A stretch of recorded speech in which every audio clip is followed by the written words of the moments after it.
Namaskar. A warm welcome to World News and Indian Perspective on All India Radio. This is Vaibhav Jyotsna Srivastav and with me is VC Pramod, bringing glimpses of the major developments of the day from across the globe. Over the next half an hour, we shall bring you the latest from the world of politics, economy, sports, entertainment and more.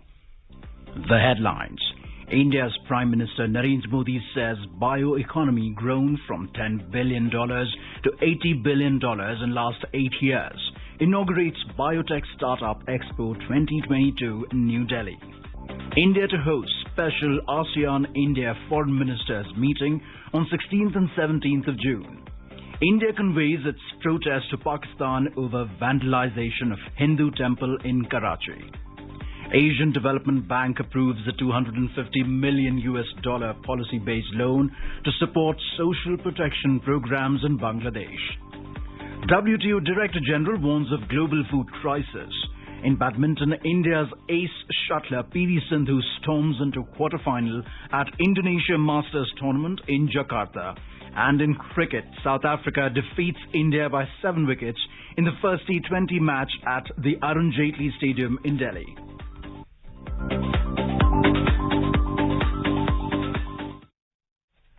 India's Prime Minister Narendra Modi has said that the country's bioeconomy has grown 8 times in the last 8 years and it has grown from $10 billion to $80 billion. Inaugurating the Biotech Startup Expo 2022 at Pragati Maidan in New Delhi on Thursday, Mr. Modi said India is not too far from reaching the league of top 10 countries in the global ecosystem of biotech. Mr. Modi said in the last 8 years, the number of startups in the country has increased from a few hundred to 70,000 in about 60 different industries. He added that out of this, over 5,000 startups are linked to the biotech sector.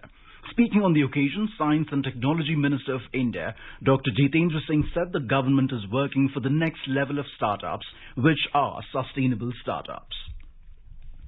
India's Defence Minister Rajnath Singh on Thursday handed over 12 high-speed guard boats to Vietnam during his visit to Hong Gia shipyard in Haiphong.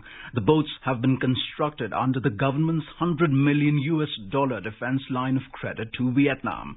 On the occasion, Mr. Singh said that the project is a glowing example of Make in India, Make for the World as envisioned by Indian Prime Minister Narendra Modi. He asserted that the Indian defence industry has substantially increased its capabilities under Atmanirbhar Bharat. The minister invited Vietnam to become a part of India's defence industrial transformation through enhanced cooperation. He exuded confidence that the project will be a precursor to many more cooperative defence projects between India and Vietnam in the future. The defence minister is on a 3-day official visit to Vietnam.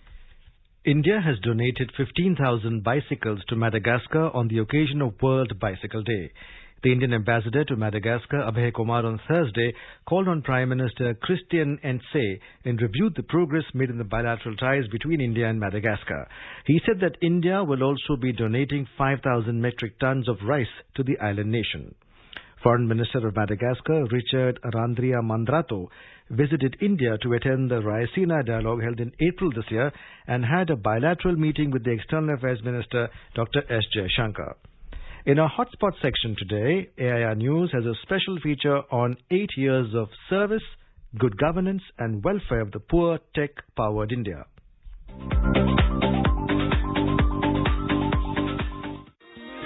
जन जन ने निर्णय लेकर भारत की सूरत बदली है कदम कदम पे जनता मोदी जी के साथ चली है 8 साल में हमने संभव को संभव कर डाला है सब में उगे सूरज का देखो पश्चिम में भी उजाला है साथ गई अब दिन आएगा भी तो ये बस भोर है.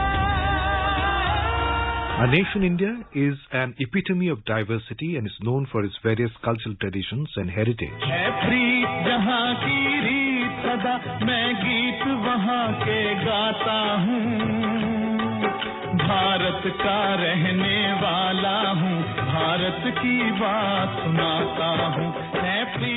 Indian traditions in the fields of song, music, dance, drama, art, folk traditions, performing arts, religious rites and rituals, painting and writing are indeed the intangible cultural heritage of humanity.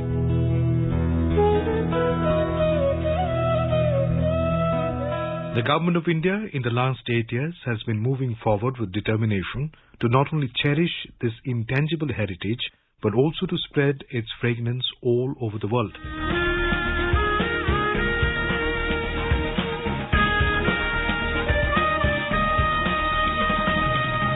The entire nation is celebrating the 75th anniversary of independence, Azadi Ka Amrit Mahotsav. During this historic year, we are remembering all the heroes of the independence movement of a nation. On the birth anniversary of Netaji Subhash Chandra Bose on 23rd January 2019, Prime Minister Narendra Modi inaugurated the Kranti Mandir, a complex of museums inside the Red Fort dedicated to Netaji Subhash Chandra Bose and Indian National Army in remembrance of the INA Red Fort trials. On Netaji Subhash Chandra Bose's 125th birth anniversary, Prime Minister Narendra Modi announced that his statue will be installed at India Gate to honor his contribution to the independence movement. Until the installation is completed, a hologram of Netaji has been projected at the site of the statue. ये प्रतिमा आजादी के महानायक को कृतज्ञ राष्ट्र की श्रद्धांजलि है। नेताजी सुभाष की ये प्रतिमा हमारी लोकतांत्रिक संस्थाओं को, हमारे पीढ़ियों को राष्ट्रीय कर्तव्य का बोध कराएगी, आने वाली पीढ़ियों को, वर्तमान पीढ़ी को निरंतर प्रेरणा देती रहेगी। The world's tallest statue, the Statue of Unity of Iron Man Sardar Vallabhbhai Patel, was dedicated to the nation as a tribute to his tireless efforts to unite India.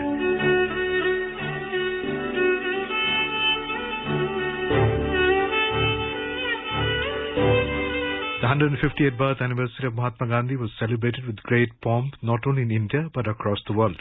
Akashvani News broadcasts Gandhiji's favorite bhajan, To Vaishnav Jan, sung by artists from all over the world at the end of the World News Bulletin every day.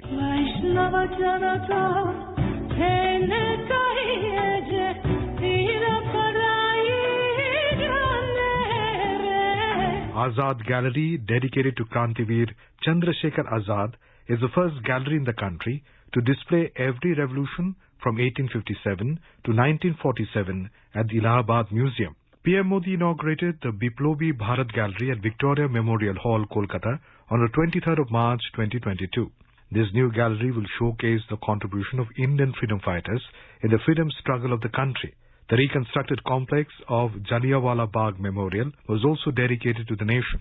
Modi government is dedicated to preserving and promoting the immortal words and inclusive policies of Baba Saheb Dr. Bhimrao Ambedkar.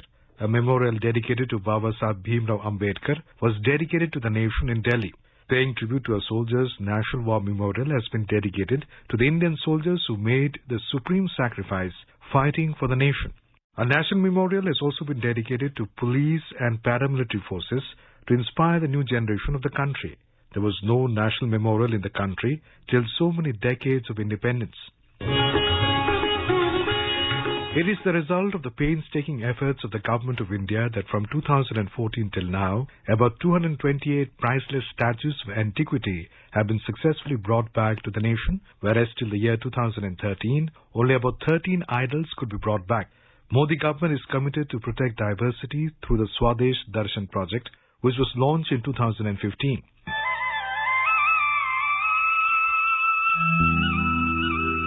Bhagwan Birsa Munda Museum was unveiled in Ranchi in honor of the Indian tribal cultural heritage. As a tribute to the tribal freedom fighters, the cabinet approved to celebrate 15 November as Tribal Pride Day. The religion of Sikhism forms an eminent part of Indian cultural tradition. On the occasion of the 400th Prakash Parv of Sri Guru Tegh Bahadur Ji, Prime Minister Narendra Modi addressed the nation on the 21st of April from Red Fort. हमारी महान संस्कृति की रक्षा के लिए गुरु तेग बहादुर जी का बलिदान कितना बड़ा था।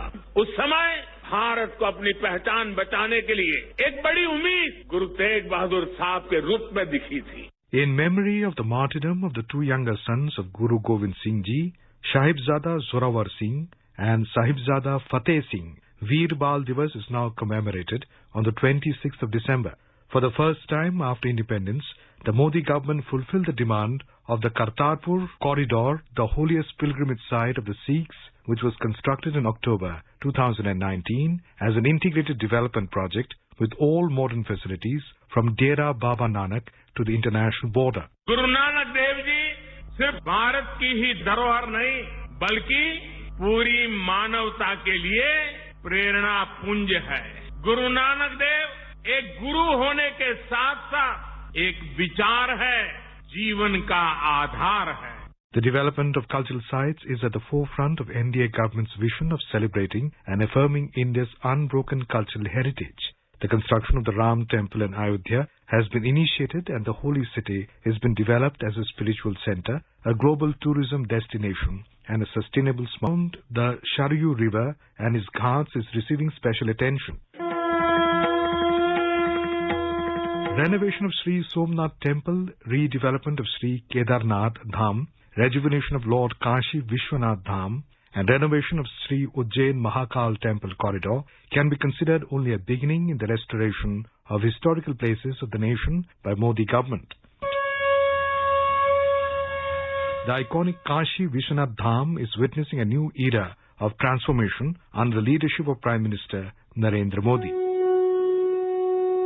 From the grand entrance gate to the vast area around the temple, which can accommodate thousands of people at once, from the beautiful carvings on the walls to the clean and white path to the Ganges, the temple of Baba Vishwanath has been transformed into a modern one.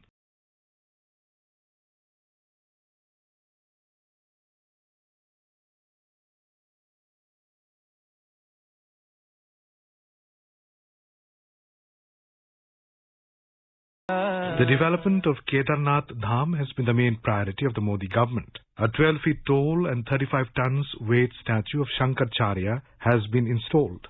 The Prime Minister himself keeps on visiting Kedarnath from time to time to take stock of the ongoing works at the holy site.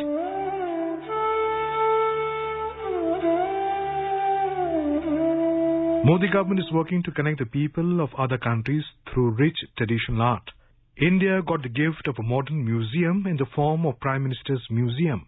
Located in the famous Teen Murti complex of New Delhi, the museum was inaugurated by Prime Minister Narendra Modi on the 14th of April 2022. ये संग्रहालय प्रत्येक सरकार की साझा विरासत का जीवंत प्रतिबिंब बन गया है। हर प्रधानमंत्री ने देश को आगे ले जाने की कोशिश की। सबके व्यक्तित्व, कृतित्व, नेतृत्व के अलग-अलग आयाम रहे। ये सब लोक स्मृति की चीजें हैं। The museum narrates the story of the overall efforts made for the upliftment of the nation by depicting the development of India in every field since independence. जन जन ने निर्णय लेकर भारत की सूरत बदली है। कदम कदम पे जनता मोदी जी के साथ चली है। 8 साल में हमने संभव को संभव कर डाला है। Due to all these efforts of the Modi government, today India is writing a new chapter of its success on the world stage.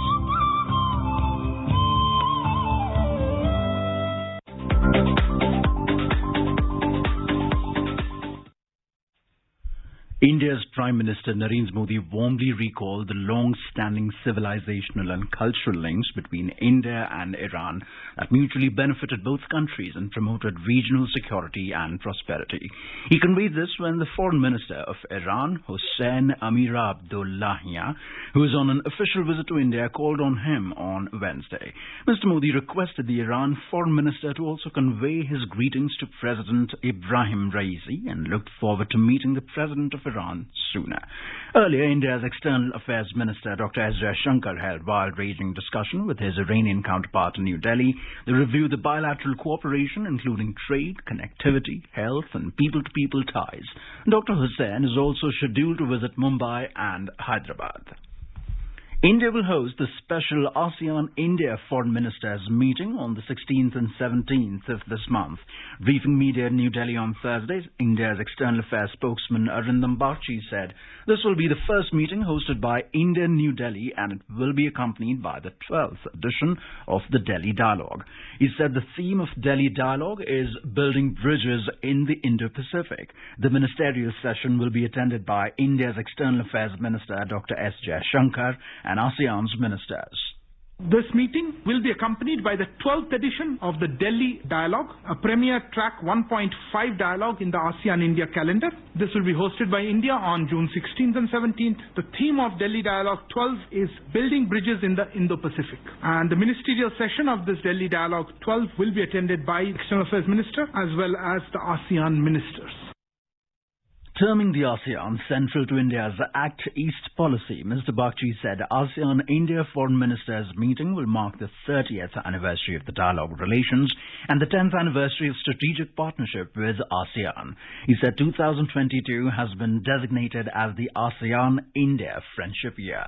ASEAN-India dialogue relations started with the establishment of sectoral partnerships in 1992, graduated to full dialogue partnership December 1995, summit-level partnership in 2002, and of course upgraded to strategic partnership in 2012. Today, ASEAN-India strategic partnership stands on a strong foundation. ASEAN is central to India's Act East policy and its vision for the wider Indo-Pacific. This multifaceted partnership encompasses many sectoral dialogue mechanisms and working groups that meet regularly at various levels, including annual summits, ministerial and senior official meetings. WTO Director General Ngozi Okonjo-Iweala has said that a food crisis kicked off by the Ukraine conflict could last for years without intervention. He added that African countries could be hit especially hard by wheat and fertilizer shortages. Ms. Okonjo-Iweala said wheat prices had risen 59% compared to the last year. Sunflower oil was up 30%, while maize was 23% higher. The United Nations is trying to establish a grain corridor with a Turkish naval escort for tankers leaving Odessa and other Ukrainian ports. However, Russian Foreign Minister Sergei Lavrov has said Ukraine needs to clear mines from its Black Sea ports. India has conveyed its protest to the Pakistan government over the incident of vandalization of Hindu temple in Karachi in Pakistan. Briefing media in New Delhi on Thursday, India's External Affairs Ministry spokesperson Uranium said the recent incident of vandalization of a Hindu temple in Karachi is another act of systemic persecution of religious minorities. He said India has conveyed its protest to the Pakistan government and urged them to ensure safety, security and well-being of its minority communities. The UN nuclear watchdog IAEA's 35-nation Board of Governors passed a resolution on Wednesday criticizing Iran for failing to explain uranium traces at undeclared sites. The resolution was submitted by UK, France, Germany and United States to the International Atomic Energy Agency IAEA and was backed by 30 countries. Only Russia and China opposed the move. The motion is the first to chide Iran over its nuclear ambitions since 2020. It comes at talks to revive the 2015 Joint Comprehensive Plan of Action JCPOA remain stalled. This is All India Radio giving you the news. For quick news updates round the clock, follow us on Twitter at AIR News Alerts. In Sri Lanka, former Finance Minister Basil Rajapaksa resigned from his seat in Parliament on Thursday. Mr. Rajapaksa met Parliament Secretary-General Damika Dasanayake and handed over the resignation. In a statement, Mr. Basil said he was now no more needed in Parliament and refused to take the blame for the economic crisis in Sri Lanka. In USA, the House of Representatives has voted to raise the nationwide age limit for buying semi-automatic weapons from 18 to 21. Local media reports the measure would also ban the sale of ammunition magazines which can carry more than 15 rounds. The package is unlikely to be adopted in the Senate, which is split 50-50 between Democrats and Republicans. Legislation requires at least 60 votes to pass the upper chamber. The move follows a string of deadly mass shootings taking place in the country. US President Joe Biden has advocated a ban on assault weapons, among other measures to curb gun violence.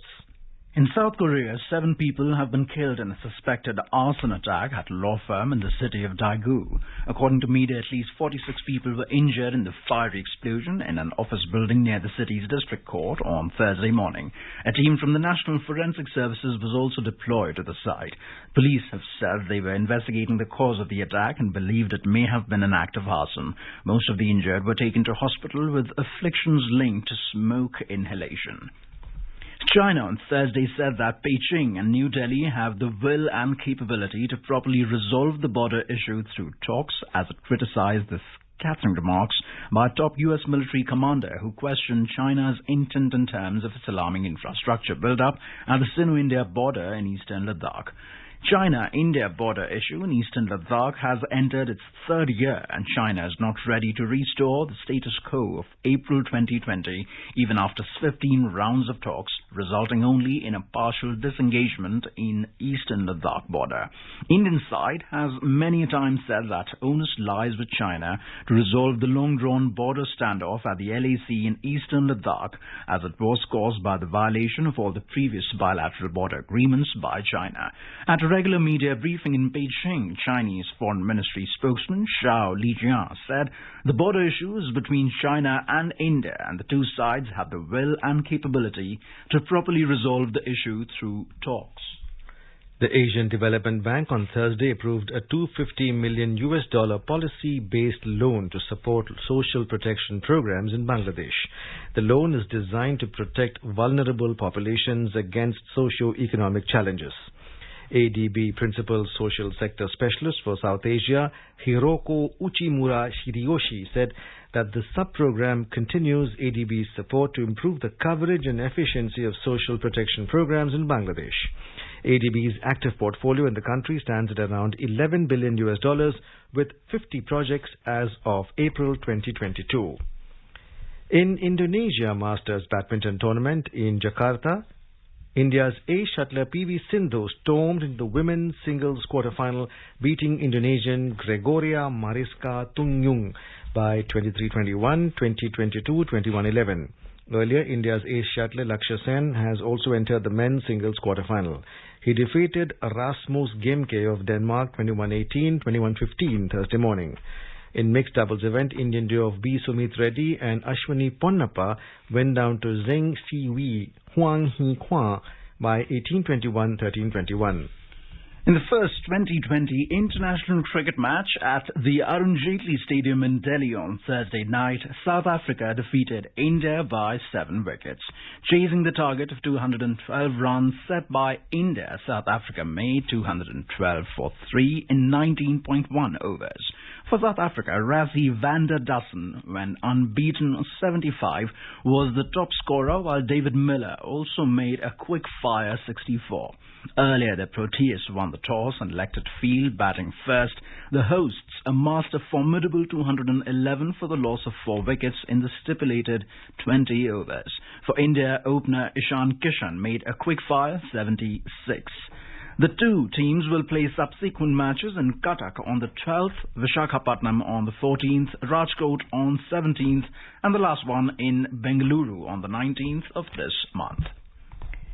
In Afghanistan, the Taliban have arrested a well-known Afghan fashion model and 3 of his colleagues, accusing them of disrespecting Islam. The model, Ajmal Haqiqi, known for his fashion shows, YouTube clips and modeling events, the families of the arrested models could also not immediately be reached for comment. Since Taliban seized power last August in Afghanistan, restrictions have been imposed curbing rights of citizens. And now, a report from the business world. The Sensex climbed 428 points or 0.78% to close at 55,320, while the Nifty added 122 points or 0.74% to finish at 16,478. At the global stock markets, Asian stocks fell, US bond yields edged up, and a surging dollar pushed to a 2-decade high against the yen as investors worried about the impact of rate rises ahead of a European Central Bank meeting later in the day. China's Shanghai Composite Index lost 0.8%, Hong Kong's Hang Seng Index declined 0.7%, and Singapore's Straits Times fell 0.5%. Japan's Nikkei and South Korea's Kospi both ended almost flat. European shares were also down in the intraday trade. The Brent crude oil prices slipped marginally but remained above the $123 per barrel level. In the intraday trade, Brent crude was trading at around $123.50 per barrel. And in the forex market, the rupee weakened 3 paise against the US dollar. The rupee closed at 77 rupees and 76 paise against the US currency. Nishit Kumar for World News, All India Radio. Members of the European Parliament have voted to ban the sale of new petrol and diesel cars by 2035. The move aims to step up the fight against climate change through faster development of electric vehicles. The voting was held on an amendment that would have allowed some auto emissions from the new vehicles after 2035, which was rejected by the members of the parliament. The European Union Assembly voted in Strasbourg, France, to require automakers to cut carbon dioxide emissions by 100% by the middle of the next decade. The mandate would amount to a prohibition on the sale in the 27-nation EU of new cars powered by gasoline or diesel. The members of the European Parliament still have to negotiate the final law with ministers from the EU's 27 national governments. Yesterday's vote has, however, increased the pressure on governments for a clear end to the internal combustion engine in the EU single market of 447 million people. Negotiations to determine the final shape of the law are set for later this year. If an agreement is reached, it effectively spells the end of the combustion engine car in Europe, marking a radical overhaul of a form of transport. Now let's take a look at the major developments around the world as reported in the foreign press. First, we have a look at the press reports on China. Prasar Bharati Beijing reports China on Wednesday commended Indian government's efforts in helping Sri Lanka to pull through its worst financial crisis, even as it tried to correct the image that China is hesitant in announcing big financial assistance for Sri Lanka, despite being a major investor in the country.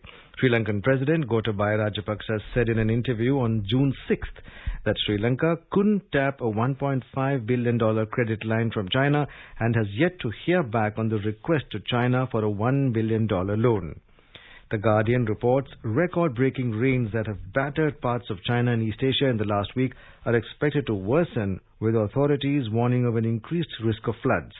In the first week of China's flood season, extreme rainfalls have caused floods and landslides, destroyed roads and infrastructure, and led to the death of at least 15 people. Now let's have a look at the press reports on Nepal. The Himalayan Times in its editorial writes that in the 51st meeting of the Investment Board Nepal, IBN, chaired by Prime Minister Sherbahadur Deoba, has decided to develop 750 megawatt West Sethi and 308 megawatt Sethi River 6. Now let's have a look at the press reports on Pakistan. The Express Tribune reports that Prime Minister Shehbaz Sharif on Wednesday directed the authorities concerned to abolish all taxes on raw materials for the export industry as part of his government's vision to develop an export-oriented economy. The Prime Minister, in a meeting with the delegation of the American Business Council in Islamabad, also directed formation of a task force in multiple sectors to attract investment, said a statement released on Wednesday. Talking to the delegation, PM Shehbaz said that the government was making all-out efforts to ensure production of export-quality agricultural products. And now a quick look at the headlines once again. India's Prime Minister Narendra Modi says bioeconomy grown from $10 billion to $80 billion in last 8 years. Inaugurates Biotech Startup Expo 2022 in New Delhi. India to host special ASEAN-India Foreign Ministers meeting on the 16th and 17th of June. India conveys its protest to Pakistan over vandalization of Hindu temple in Karachi. Asian Development Bank approves a $250 million policy-based loan to support social protection programs in Bangladesh. WTO Director General warns of global food crisis. In badminton, India's ace shuttler PV Sindhu storms into the quarterfinal at Indonesia Masters Tournament in Jakarta. And in cricket, South Africa defeats India by 7 wickets in first T20 match at Arun Jaitley Stadium in Delhi. And now, before we end, let us listen to Mahatma Gandhi's favorite bhajan, Vaishnav Jan, by artists from Iran.